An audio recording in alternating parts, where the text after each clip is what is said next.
This video is a response to TheAmazingTerroja's video, A Thought Experiment, Step 2. So if you have any problems with this video, please address them directly in the comments section of this video. Then go to his video and spam his ass. I don't care. There are a few reasons why this video is so late coming. First, I had to do a bit of research in order to seem as if I know what I'm talking about. Second, I had a few problems coming up with the script. You know, commas, coherence, things like that. Third, I just didn't make enough time to prepare for this video. Unlike some of you, even though I don't really have a life, I have a lot of shit to do. Now that that's out of the way, let's get on to the main topic of this video. Many things don't have a definitive cause. There is no more noteworthy confirmation of such a statement than what is implied by the false cause fallacy. According to philosophy.lander.edu, the false cause fallacy occurs when an argument mistakenly attempts to establish a causal connection. And yes, I am reading. One example of this is the watchmaker argument. Utilized the most by William Paley, the watchmaker argument is used to define the existence of God, or at least a divine creator. The argument states that all complex things must have a complex designer, such as a watch.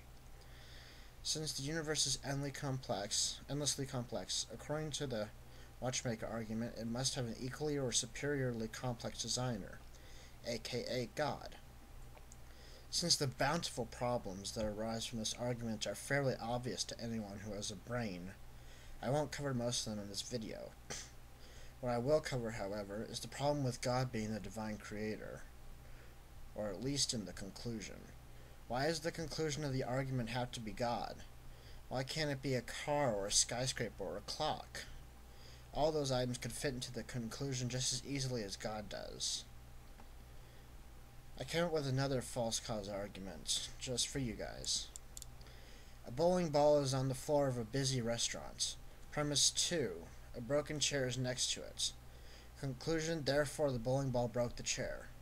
This argument seems valid to the naked eye, but if you examine it with a critical mindset, you'll find that it has a major hole in its line of reasoning.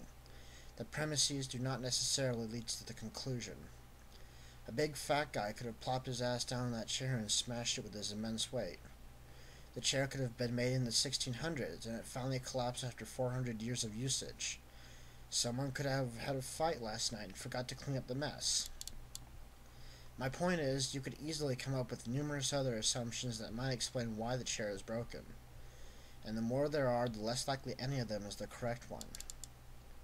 Nonetheless, I'm not saying that nothing has a cause.